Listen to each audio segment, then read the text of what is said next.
সম্মানিত দিনী ভাই ও বোন, পবিত্র মহিমান্বিত শবে কদরের রাতে 6টি জিকির কোনোভাবেই ছাড়বেন না। এই 6টি জিকির অত্যন্ত দামি জিকির।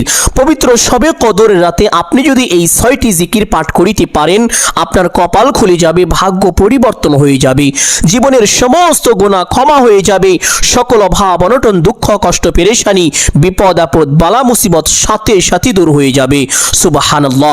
পুরো রমজানের বরকত লাভ হবে, এমনকি সারা বছরের বরকত অর্জিত হবে।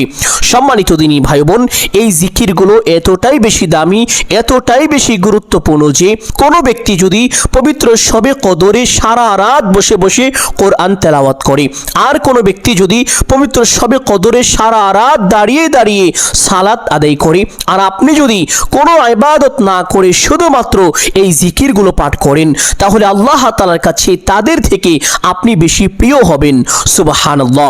সম্মানিত দিনী ভাই বোন, এই জিকিরগুলো এতটাই বেশি দামি, এতটাই বেশি সম্মানিত যে যখন কোনো বান্দা কোনো বান্দি দুনিয়ায় বসে এই জিকিরগুলো পাঠ করে, 7 আসমান 7 জমিনের সমস্ত দরজা খুলে যায়, আল্লাহ তাআলার আরশে আজিমের সমস্ত পর্দা উঠে যায়।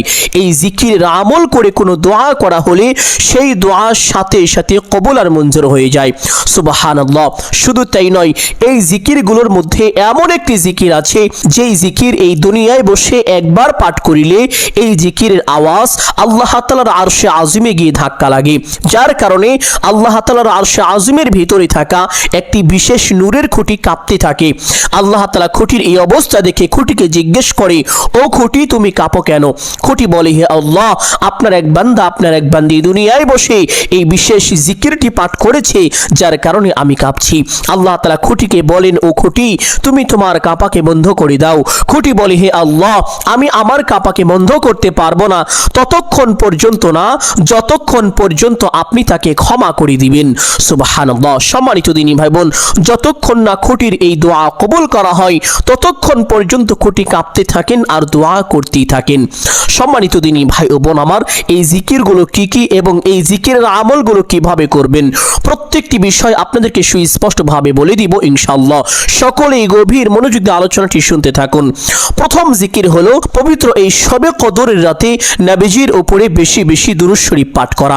দুরূদ শরীফ এতটাই দামি, এতটাই সম্মানিত যে পবিত্র কুরআনে আল্লাহ তাআলা বলেন, ইন্নাল্লাহা ওয়া মালাইকাতাহু ইউসাল্লুনা আলান নবী, নিশ্চয়ই আমি নবী মুহাম্মদুর রাসূলুল্লাহ সাল্লাল্লাহু আলাইহি ওয়াসাল্লামের উপরে দুরূদ পাঠ করে থাকি। পবিত্র হাদিসের মধ্যে এসেছে, মহান আল্লাহ তাআলা ফেরেশতাদেরকে সাথে নিয়ে নবী মুহাম্মদুর রাসূলুল্লাহ সাল্লাল্লাহু আলাইহি ওয়াসাল্লামের উপরে দুরূদ পাঠ করতে থাকেন। সুবহানাল্লাহ। আল্লাহ তাআলা আমাদের ব্যাপারে বলেন, ইয়া আইয়ুহাল্লাযীনা আমানু সাল্লু আলাইহি ওয়া সাল্লিমু তাসলিমা, হে ঈমানদারগণ, তোমরাও নবী মুহাম্মদুর রাসূলুল্লাহ সাল্লাল্লাহু আলাইহি ওয়াসাল্লামের উপরে বেশি বেশি দুরূদ পাঠ করো। সম্মানিত দিনী ভাই বোন, দুরূদ পাঠ করলে কি হয়, একটি ছোট্ট ঘটনা আপনাদেরকে বলবো, শুনলে অবাক হয়ে যাবেন, আশ্চর্য হয়ে যাবেন। পবিত্র হাদিসের মধ্যে এসেছে, এক সাহাবী রাদিয়াল্লাহু তাআলা আনহু আল্লাহর নবী সাল্লাল্লাহু আলাইহি ওয়াসাল্লামের দরবারে চলে আসলেন। এসে আরজ করলেন, ইয়া রাসূলুল্লাহ সাল্লাল্লাহু আলাইহি ওয়াসাল্লাম, আমি যখন আমার নিজের জন্য দোয়া করি তখন আপনি রাসূলের জন্য কতটুকু সময় দোয়া করব, বা আপনি রাসূলের উপরে কতটুকু সময় আমি দুরূদ পাঠ করব? নবীজি সাল্লাল্লাহু আলাইহি ওয়াসাল্লাম বললেন, ও আমার সাহাবী, তোমার যতটুকু ইচ্ছে। সাহাবী আবার বললেন, ইয়া রাসূলুল্লাহ সাল্লাল্লাহু আলাইহি ওয়াসাল্লাম, আমি যদি আমার দোয়ার 4 ভাগের 1 ভাগ আপনার জন্য নির্ধারণ করি? নবীজি বললেন, ও আমার সাহাবী, তোমার যতটুকু ইচ্ছে, তবে বেশি করলে ভালো। সাহাবী আবার বললেন, ইয়া রাসূলুল্লাহ সাল্লাল্লাহু আলাইহি ওয়াসাল্লাম, আমি যদি আমার দোয়ার 4 ভাগের 2 ভাগ অর্থাৎ আমার দোয়ার অর্ধাংশ সময় শুধুমাত্র আপনি রাসূলের উপরে দুরূদ পাঠ করি বা আপনি রাসূলের জন্য দোয়া করি? নবীজি বললেন, ও আমার সাহাবী, তোমার যতটুকু ইচ্ছে, তবে বেশি করলে ভালো। সাহাবী আবার বললেন, ইয়া রাসূলুল্লাহ সাল্লাল্লাহু আলাইহি ওয়াসাল্লাম, আমি যদি আমার দোয়ার 4 ভাগের 3 ভাগ আপনার জন্য নির্ধারণ করি? নবীজি বললেন, ও আমার সাহাবী, তোমার যতটুকু ইচ্ছে, তবে বেশি করলে ভালো। সাহাবী এবার আবার বললেন, ইয়া রাসূলুল্লাহ সাল্লাল্লাহু আলাইহি ওয়াসাল্লাম, আমি যদি আমার দোয়ার সমস্ত অংশটুকু শুধুমাত্র আপনি নবীজির উপরে দরুদ পাঠ করি। নবীজি বললেন, ও আমার সাহাবী, তাহলে তো তোমার সমস্ত উদ্দেশ্য পূরণ হয়ে যাবে, তোমার সমস্ত আশা আকাঙ্ক্ষা আল্লাহ তাআলা গায়বীভাবে পূরণ করে দিবেন। সুবহানাল্লাহ। পবিত্র এই হাদিস থেকে বোঝা যায় আল্লাহর নবী সাল্লাল্লাহু আলাইহি ওয়াসাল্লামের উপরে বেশি বেশি দরুদ পাঠ করলে মনোবাসনা পূরণ হয়, অভাব অনটন দূর হয়, বিপদ আপদ বালা মুসিবত দূর হয়, দুঃখ কষ্ট দূর হয় এবং সংসারে আল্লাহ তাআলার রহমত নাজিল হয়। সুবহানাল্লাহ। সম্মানিত দিনী ভাই বোন, আরেক হাদিসের মধ্যে এসেছে আল্লাহ নবী সাল্লাল্লাহু আলাইহি ওয়াসাল্লাম বলেছেন, যেই ব্যক্তি আমি রাসূলের উপরে একবার দরুদ পাঠ করবে, মহান আল্লাহ তাআলা ওই ব্যক্তির উপরে সাথে সাথে 10টি রহমত নাজিল করেন। তাকে বড় বড় 10টি বিপদ থেকে আল্লাহ তাআলা স্বয়ং নিজ কুদরতি হাতে হেফাজত করেন। তার মনের বড় বড় 10টি আশা বাসনা আল্লাহ তাআলার সাথে সাথে পূরণ করে থাকেন। তার আমল নামায় কমপক্ষে 10টি নেকি দান করেন। তার জীবন থেকে কমপক্ষে 10টি গুনাহ খাতা ক্ষমা করেন। শুধু তাই নয়, নবীজি সাল্লাল্লাহু আলাইহি ওয়াসাল্লাম আরো বলেন, যেই ব্যক্তি দুনিয়ায় আমি রাসূলের উপরে বেশি বেশি দরুদ পাঠ করবে, ওই ব্যক্তির জন্য কাল হাসরের ময়দানে সুপারিশ করাটা আমি নবীজির উপরে ওয়াজিব হয়ে যাবে তথা আবশ্যক হয়ে যাবে। সুবহানাল্লাহ। আরেক হাদিসের মধ্যে নবীজি বলেন, যেই ব্যক্তি দুনিয়ায় আমি রাসূলের উপরে যত বেশি দরুদ পাঠ করবে, ওই ব্যক্তি কাল হাসরের ময়দানে আমি নবীজির তত বেশি নিকটবর্তী হবে। আর আল্লাহ নবী সাল্লাল্লাহু আলাইহি ওয়াসাল্লাম আপনাকে দেখে চিনতে পারবেন। শুধু এতেও শেষ নয়, যেই ব্যক্তি আল্লাহর নবী সাল্লাল্লাহু আলাইহি ওয়াসাল্লামের উপরে দরুদ পাঠ করে, ওই ব্যক্তির জন্য আল্লাহ তাআলার একদল বিশেষ ফেরেশতা আছে। বান্দা যতক্ষণ পর্যন্ত দরুদ পাঠ করে ততক্ষণ পর্যন্ত ওই বিশেষ ফেরেশতার দল আল্লাহ তাআলার কাছে তার জন্য রহমতের দোয়া করতে থাকেন, তার জন্য সফলতার দোয়া করতে থাকেন। সুবহানাল্লাহ। সম্মানিত দিনী ভাই বোন, এই জন্য আপনি যদি সফলতা চান, আপনি যদি দুনিয়া এবং আখিরাতের প্রত্যেকটি জায়গায় সম্মানিত হতে চান, সফলতা অর্জন করতে চান, তাহলে অবশ্যই উঠতে বসতে চলতে ফিরতে যখনই সময় পাবেন বেশি বেশি দুরূদ শরীফ পাঠ করবেন। কোন দরুদ পাঠ করবেন? সম্মানিত দিনী ভাই বোন, আমার চেষ্টা করিবেন শ্রেষ্ঠ দরুদ দরুদে ইব্রাহিম পাঠ করার জন্য।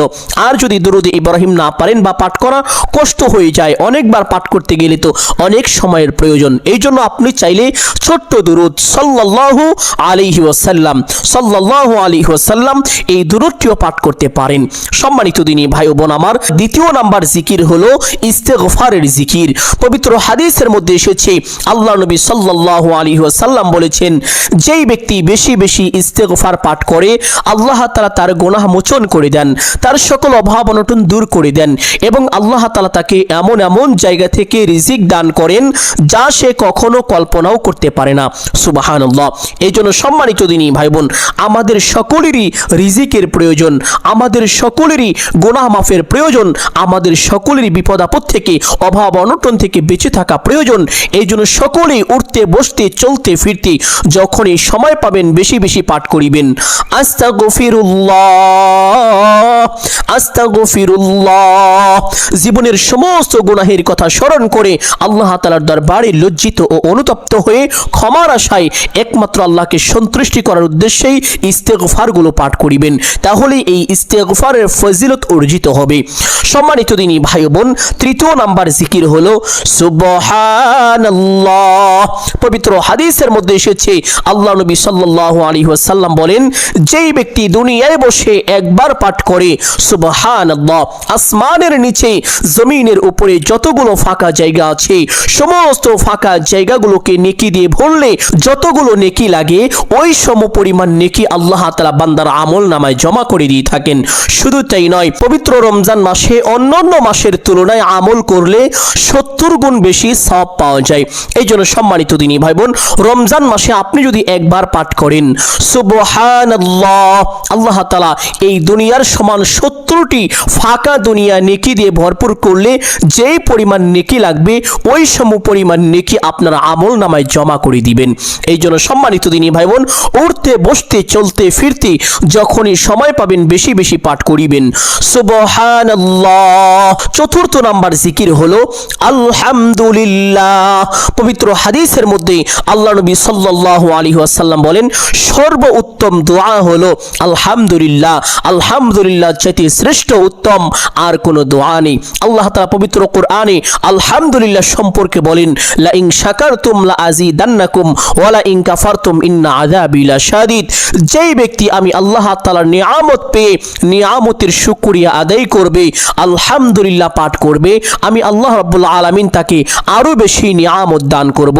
আর যেই ব্যক্তি আমার নিয়ামত পেয়ে নিয়ামতের শুকরিয়া আদায় করবে না, আমি তার থেকে আমার সমস্ত নিয়ামতকে ছিনিয়ে নিব এবং তাকে অচিরেই কঠিন বিপদের মধ্যে ফেলে দিব, তাকে জাহান্নামের আযাব দ্বারা গ্রেফতার করে ফেলবো। নাউযুবিল্লাহ। সম্মানিত দিনী ভাই বোন, অনেকে আছেন সবসময় দুঃখ কষ্ট পেরেশানি বিপদ আপদ বালা মুসিবতের মধ্যে পড়ে থাকেন। তারা যদি উঠতে বসতে চলতে ফিরতে বেশি বেশি পাঠ করেন আলহামদুলিল্লাহ আলহামদুলিল্লাহ, আল্লাহ তাআলা সকল প্রকার বিপদ আপদ বালা মুসিবত অভাব অনটন দুঃখ কষ্ট দূর করে আপনার সংসার পরিবারে আপনার উপরে আল্লাহ তাআলা অজস্রভাবে বৃষ্টির মতো রহমত এবং শান্তি নাজিল করবেন। সুবহানাল্লাহ। সম্মানিত দিনী ভাই বোন, ৫ম নাম্বার জিকির হলো লা ইলাহা ইল্লাল্লাহ। পবিত্র হাদিসের মধ্যে আল্লাহ নবী মুহাম্মদুর রাসূলুল্লাহ সাল্লাল্লাহু আলাইহি ওয়াসাল্লাম বলেছেন, লা ইলাহা ইল্লাল্লাহ এতটাই দামি, এতটাই শক্তিশালী, লা ইলাহা ইল্লাল্লাহ চাইতে শ্রেষ্ঠ আর কোনো জিকির নেই। সুবহানাল্লাহ। আল্লাহ নবী সাল্লাল্লাহু আলাইহি ওয়াসাল্লাম বলেন, ৭ আসমান ৭ জমিন এক পাল্লায় রাখা হলে, অপর পাল্লায় এই জিকিরটি রাখা হলে, তাহলে এই জিকিরের পাল্লাটাই বেশি ভারী হয়ে যাবে। আরেক হাদিসের মধ্যে এসেছে, যে ব্যক্তি দুনিয়ায় বেশি বেশি পাঠ করবে লা ইলাহা ইল্লাল্লাহ, মৃত্যুর সময় তার কালিমা নসিব হবে। আর মৃত্যুর সময় যার কালিমা নসিব হবে তার জন্য জাহান্নাম হারাম এবং জান্নাত ওয়াজিব হয়ে যাবে। সুবহানাল্লাহ। আল্লাহ নবী সাল্লাল্লাহু আলাইহি ওয়াসাল্লাম আরো বলেন, যে ব্যক্তি দুনিয়ায় বেশি বেশি পাঠ করবে লা ইলাহা ইল্লাল্লাহ, ওই ব্যক্তি কাল হাসরের ময়দানে এমন ভাবে উপস্থিত হবে যেন তার জন্য জাহান্নাম পর্যন্ত হারাম হয়ে গিয়েছে। সুবহানাল্লাহ। সম্মানিত দিনী ভাই বোন, এই জিকির এতটাই দামি, এতটাই বেশি সম্মানিত যে যখন কোনো বান্দা কোনো বান্দি দুনিয়ায় বসে একবার এই জিকিরটি পাঠ করে, এই জিকিরের আওয়াজ সাথে সাথে আল্লাহ তাআলার আরশে আযমে গিয়ে ধাক্কা লাগে, যার কারণে আল্লাহ তাআলার আরশে আযমের ভিতরে থাকা একটি বিশেষ নূরের খুঁটি হেলতে দুলতে থাকে। আল্লাহ তাআলা খুঁটির এই অবস্থা দেখে খুঁটিকে জিজ্ঞেস করে, ও খুঁটি তুমি কাঁপো কেন? খুঁটি বলে, হে আল্লাহ, আপনার এক বান্দা আপনার এক বান্দি দুনিয়ায় বসে এই বিশেষ জিকিরটি পাঠ করেছে, যার কারণে আমি কাঁপছি। আল্লাহ তাআলা খুঁটিকে বলেন, ও খুঁটি তুমি তোমার কাঁপাকে বন্ধ করে দাও। খুঁটি বলে, হে আল্লাহ, আমি আমার কাঁপাকে বন্ধ করতে পারবো না ততক্ষণ পর্যন্ত না যতক্ষণ পর্যন্ত আপনি তাকে ক্ষমা করে দিবেন, যতক্ষণ না আপনি তার দোয়াকে কবুল করিবেন। সুবহানাল্লাহ। যতক্ষণ না খুঁটির এই দোয়া কবুল করা হয় ততক্ষণ পর্যন্ত খুঁটি কাঁপতে থাকেন আর দোয়া করতেই থাকেন। সম্মানিত দিনী ভাই বোন, শুধু তাই নয়, যখন কোনো বান্দা এই জিকিরটি পাঠ করে ৭ আসমান ৭ জমিনের সমস্ত দরজা খুলে যায়, আল্লাহ তাআলার আরশ আযমের সমস্ত পর্দা উঠে যায়। এই জিকিরের আমল করে কোনো দোয়া করা হলে সেই দোয়া সাথে সাথে কবুল আর মঞ্জুর হয়ে যায়। সুবহানাল্লাহ।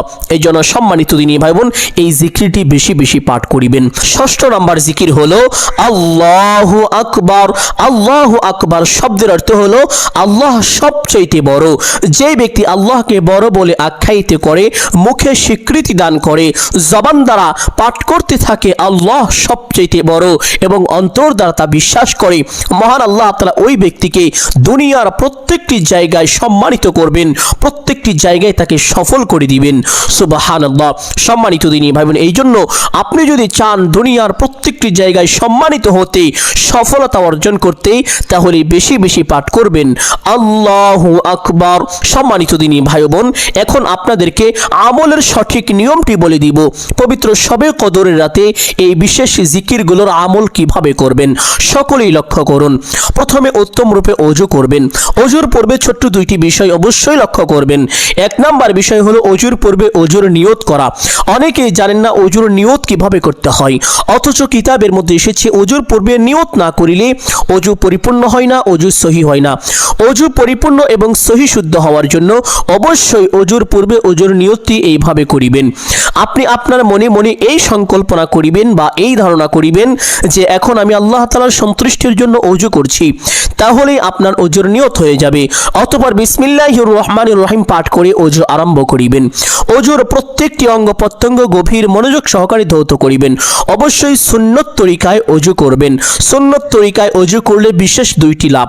এক নাম্বার লাভ হলো, যেই ব্যক্তি সুন্নত তরিকায় ওযু করবে, ওযু করার সময় যেই অঙ্গগুলো ধৌত করবে, অঙ্গগুলো ধৌত করার সময় যেই পানিগুলো ঝরে যায়, এই ঝরে যাওয়া পানির সঙ্গে সঙ্গে তার গুনাহগুলো ঝরে যাবে।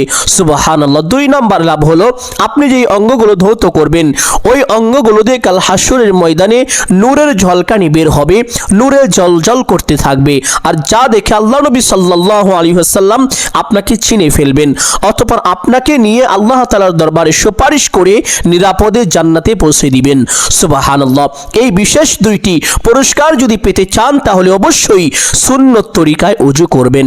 ওযু শেষ করে আপনার ডান হাতের শাহাদাত আঙ্গুলটি আসমানের দিকে সোজা করে দিয়ে একটি ছোট্ট কালিমা একবার যদি পাঠ করিতে পারেন, আল্লাহ নবী সাল্লাল্লাহু আলাইহি ওয়াসাল্লাম বলেছেন, আল্লাহ তাআলা আপনার জন্য কাল হাসরের ময়দানে জান্নাতের 8টি দরজা খুলে দিবেন। আপনি জান্নাতের যেই দরজা দিয়ে ইচ্ছে সেই দরজা দিয়ে সসম্মানে বিনা হিসাবে জান্নাতে প্রবেশ করতে পারবেন।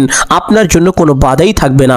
সুবহানাল্লাহ। আর সেই কালিমাটি হলো, আশহাদু আল্লা ইলাহা ইল্লাল্লাহু ওয়াহদাহু লা শারীকা লাহ ওয়া আশহাদু আন্না মুহাম্মাদান আবদুহু ওয়া রাসূলুহু। কালিমাটি পাঠ করা শেষ করে একটি পবিত্র স্থানে চলে যাবেন। গিয়ে চেষ্টা করিবেন তাহিয়াতুল ওযুর 2 রাকাত সালাত আদায় করার জন্য।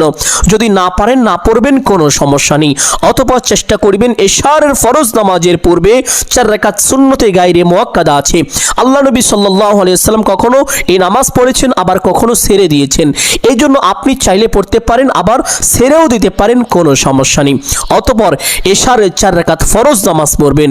4 রাকাত ফরজ নামাজ শেষ করে 2 রাকাত সুন্নত পড়বেন। 2 রাকাত সুন্নত নামাজ পড়ে তারাবির নামাজ পড়বেন। তারাবির নামাজ পড়ে আপনি চাইলে বিতিরের নামাজ পড়তে পারেন, আবার বিতিরের নামাজটা রেখেও দিতে পারেন, আমল করে পরে পড়তে পারেন। সম্মানিত দিনী ভাই বোন, আপনি যদি বিতিরের নামাজ পরে পড়েন, তাহলে তারাবির নামাজ শেষ করে শবে কদরের নামাজ শুরু করবেন। শবে কদরের নামাজ সর্বমোট কত রাকাত পড়বেন? আপনারা যত রাকাত ইচ্ছে পড়তে পারেন, কোনো সমস্যা নেই। অনেকে বলে থাকেন যে 12 রাকাত নাকি পড়তে হয়, এটা ভুল কথা। আপনি যত রাকাত ইচ্ছে পড়তে পারেন, সারা রাত আপনি নামাজ পড়বেন। আল্লাহ নবী সাল্লাল্লাহু আলাইহি সাল্লাম সারা রাত এই নামাজ পড়েছেন। সম্মানিত দিনী ভাই বোন, শবে কদরের নামাজ শেষ করে সেই স্থানে বসে প্রথমে এই শ্রেষ্ঠ দুরূদ শরীফটি একবার পাঠ করিবেন। আল্লাহুম্মা সাল্লি আলা মুহাম্মাদ ওয়া আলা আলি মুহাম্মাদ কামা সাল্লাইতা আলা ইব্রাহিম ওয়া আলা আলি ইব্রাহিম ইন্নাকা হামিদুম মাজিদ।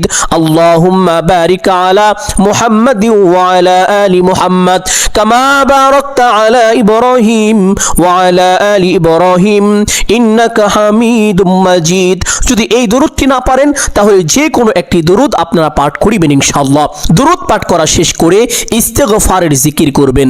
আস্তাগফিরুল্লাহ আস্তাগফিরুল্লাহ আস্তাগফিরুল্লাহ সর্বনিম্ন 100 বার, সর্বোচ্চ 1000 থেকে শুরু করে যত বেশি পড়তে পারেন, কোনো সমস্যা নেই। ইস্তেগফারের জিকির শেষ করে তারপরে জিকির করবেন সুবহানাল্লাহ সুবহানাল্লাহ সর্বনিম্ন 100 বার, সর্বোচ্চ 1000 থেকে শুরু করে যত বেশি পারেন, কোনো সমস্যা নেই। তৃতীয় নম্বরে আলহামদুলিল্লাহ আলহামদুলিল্লাহ সর্বনিম্ন 100 বার, সর্বোচ্চ 1000 থেকে শুরু করে যত বেশি পারেন। 4 নম্বরে লা ইলাহা ইল্লাল্লাহ লা ইলাহা ইল্লাল্লাহ সর্বনিম্ন 100 বার, সর্বোচ্চ 1000 থেকে শুরু করে যত বেশি পারেন। 5 নম্বরে আল্লাহু আকবার আল্লাহু আকবার সর্বনিম্ন 100 বার, সর্বোচ্চ 1000 থেকে শুরু করে যত বেশি পারেন। 6 নম্বর জিকির হলো সাল্লাল্লাহু আলাইহি ওয়াসাল্লাম সাল্লাল্লাহু আলাইহি ওয়াসাল্লাম সর্বনিম্ন 100 বার, সর্বোচ্চ 1000 থেকে শুরু করে যত বেশি পারেন পাঠ করবেন। সম্মানিত দিনী ভাই বোন, এই 6টি বিশেষ জিকির পাঠ করার পরে আপনি আল্লাহ তাআলার কাছে মোনাজাত করবেন। এখন আপনি যা চাইবেন আল্লাহ তাআলা আপনাকে তাই দান করিবেন। আপনার জবান, আপনার শরীর এতটাই পবিত্র হয়ে গিয়েছে যে আপনি এই জবান দ্বারা আল্লাহকে যা বলবেন আল্লাহ তাআলা তাই শুনবেন, আপনি যা চাইবেন আল্লাহ তাআলা তাই দান করিবেন। মোনাজাতটি অবশ্যই সঠিক নিয়মে এইভাবে করবেন। আলহামদুলিল্লাহি রাব্বিল আলামিন ওয়াসসালাতু ওয়াসসালামু আলা সাইয়্যিদিল আম্বিয়াই ওয়াল মুরসালিন। এই দুইটি বাক্য বলার পরে আপনার যা কিছু প্রয়োজন সমস্ত কিছু আল্লাহ তাআলার কাছে চাইবেন। চাওয়া শেষ করে একবার বলবেন, হে আল্লাহ, আপনার হাবিবের উসিলা করে আমার দোয়া মোনাজাত কবুল আর মঞ্জুর করে নিন। অতঃপর 3 বার বলবেন আমিন আমিন আমিন বিরহমাতিকা ইয়া আরহামার রাহিমিন। মোনাজাত শেষ করে একবার পড়বেন সাল্লাল্লাহু আলাইহি ওয়াসাল্লাম। এইভাবে এই আমলটি যদি করতে পারেন আপনার কপাল খুলে যাবে, ভাগ্য পরিবর্তন হয়ে যাবে, জীবনের সমস্ত গুনাহ খাতা ক্ষমা হয়ে যাবে, সকল অভাব অনটন দুঃখ কষ্ট পেরেশানি বিপদ আপদ বালা মুসিবত সাথে সাথে দূর হয়ে যাবে। সুবহানাল্লাহ। সম্মানিত দিনী ভাই বোন, আমি আশা করছি আজকের এই আমলটি আপনাদের সকলের জন্য অত্যন্ত গুরুত্বপূর্ণ এবং উপকারী ছিল। অতএব সকলকে বলবো সদকায়ে জারিয়ার উদ্দেশ্যে কমপক্ষে একটি হলেও শেয়ার করে দিবেন। যদি আলোচনাটি ভালো লাগে অবশ্যই ভিডিওতে একটি লাইক করবেন, কমেন্টে আমিন বলে দোয়ায় শরীক থাকবেন। সকলের জন্য অন্তর থেকে দোয়া করি আল্লাহ তাআলা সকলকে ভালো রাখুন, সুস্থ রাখুন। সকলেই বলি আমিন সুম্মা আমিন। আসসালামু আলাইকুম ওয়া রাহমাতুল্লাহি ওয়া বারাকাতুহু।